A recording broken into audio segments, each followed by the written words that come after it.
Halo semuanya, selamat datang. Tahu nggak, sebagai seorang ahli strategi bisnis dan dosen Master of Management, saya sering banget lihat manajer operasional yang sangat jago di lapangan, tapi tiba-tiba hilangan arah pas disuruh ngehubungin operasional harian mereka sama metrik finansial.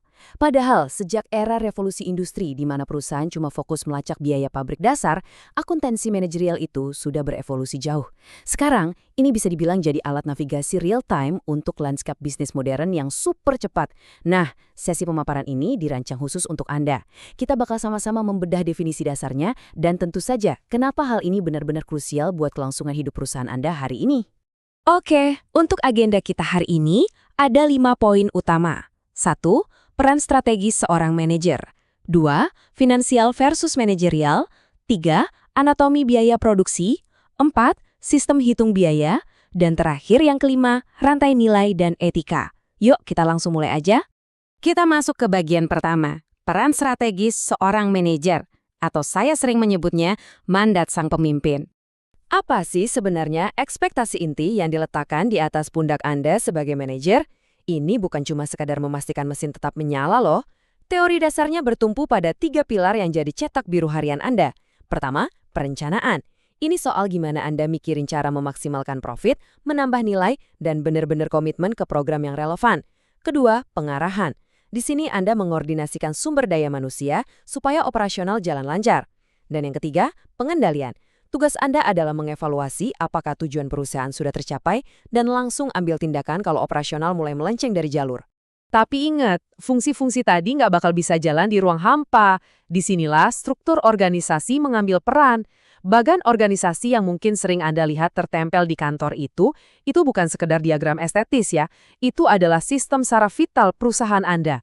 Bagan itu menunjukkan secara jelas gimana wewenang dan tanggung jawab didelegasikan. Dari tingkat eksekutif paling atas, turun terus sampai ke pengontrol lini produksi. Tanpa pendelegasian yang jelas ini, fungsi manajemen tadi nggak akan pernah bisa dieksekusi dengan benar. Di lapangan, mandat strategis tadi berubah wujud jadi pertanyaan-pertanyaan operasional. Coba deh, saya ingin Anda bertanya pada diri sendiri setiap hari. 1. Biaya apa aja sih yang sebenarnya terlibat? 2.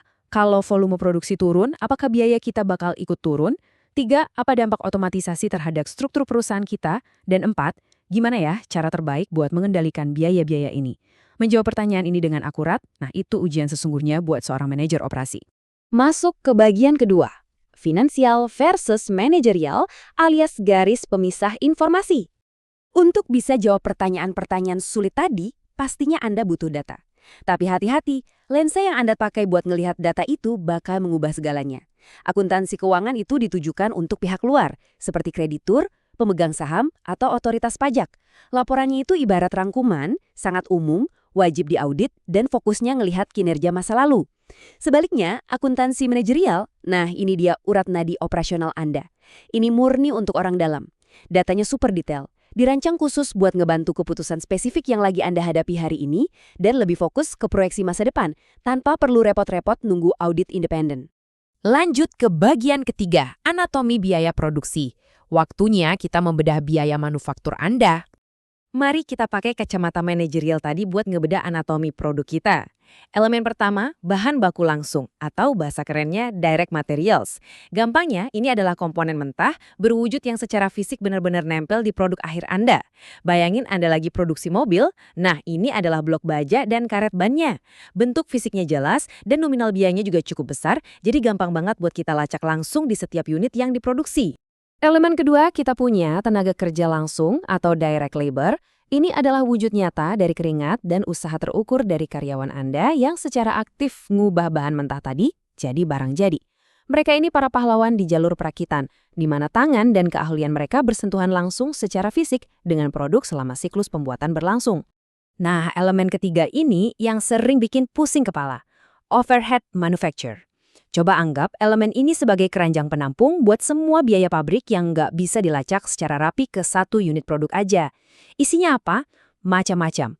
Mulai dari bahan baku tidak langsung, pelumas buat mesin, tenaga kerja tidak langsung kayak supervisor atau teknisi pemeliharaan, sampai ke biaya utilitas seperti listrik pabrik dan penyusutan nilai bangunan. Semuanya numpuk di sini.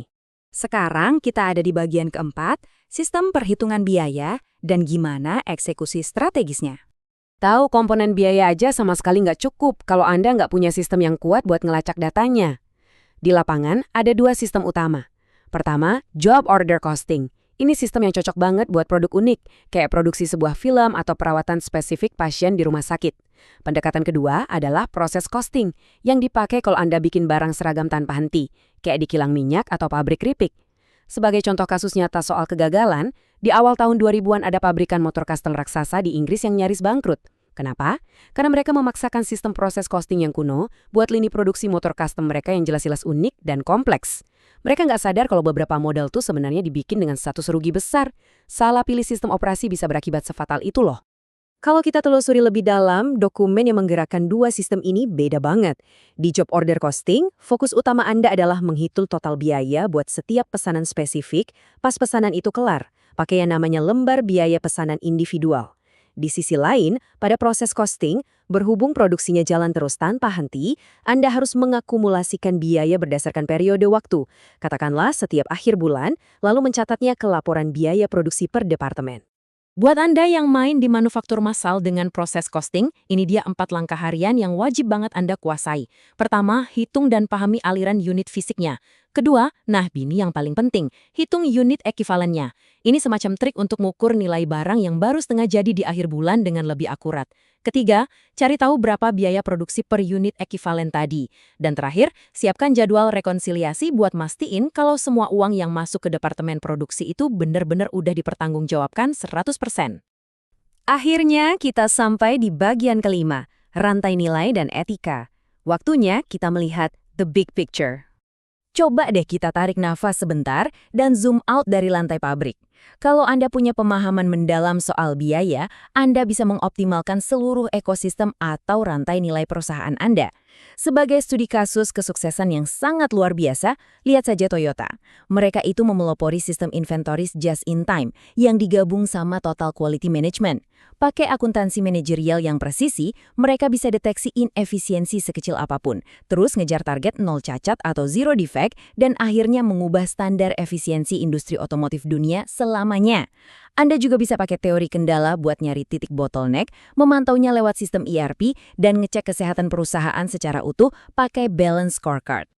Nah, sebagai penutup sesi pemaparan kita hari ini, saya punya ringkasan eksekutif buat Anda, para pemimpin operasi, saat mau ngambil keputusan strategis. Pertama, pahami benar-benar sistem kontrol Anda.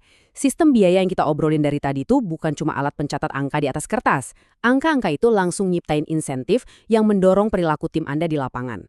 Anda harus pastiin target efisiensinya itu realistis. Jangan sampai saking ketatnya malah memicu tim berbuat curang dan melanggar integritas. Apalagi, landscape regulasi bisnis sekarang ini nggak segan-segan ngasih penalti yang sangat berat buat pelanggaran semacam itu. Kedua, mulai sekarang fokuslah ke triple bottom line. Jangan cuma melototin laporan laba rugi atau urusan profit semata. Kalau mau perusahaan Anda sukses dan bertahan lama, Anda dituntut buat mikirin dampaknya ke people, yaitu kesejahteraan karyawan dan masyarakat luas, serta dampaknya ke planet lewat praktik bisnis yang ramah lingkungan. Ingat ya, peduli sosial dan lingkungan itu sekarang udah jadi standar wajib kelayakan bisnis global, bukan sekedar gaya-gayaan humas belaka. Ketiga, dan ini yang paling penting, jadikan akuntansi manajerial ini sebagai senjata strategis Anda. Cuma ngandelin data masa lalu nggak bakal menyelamatkan bisnis Anda kalau besok tiba-tiba ada disrupsi rantai pasok. Anda harus proaktif, pakai hitung-hitungan biaya yang akurat ini buat memburu pemborosan sejak dini. Jadi, pertanyaan besar saya buat Anda saat masuk kerja besok pagi adalah, apakah sistem kontrol yang Anda terapkan hari ini itu benar-benar mendorong ketahanan bisnis jangka panjang, atau sebenarnya cuma buat moles keuntungan jangka pendek aja? Coba pikirkan baik-baik ya. Selamat memimpin dan sampai jumpa.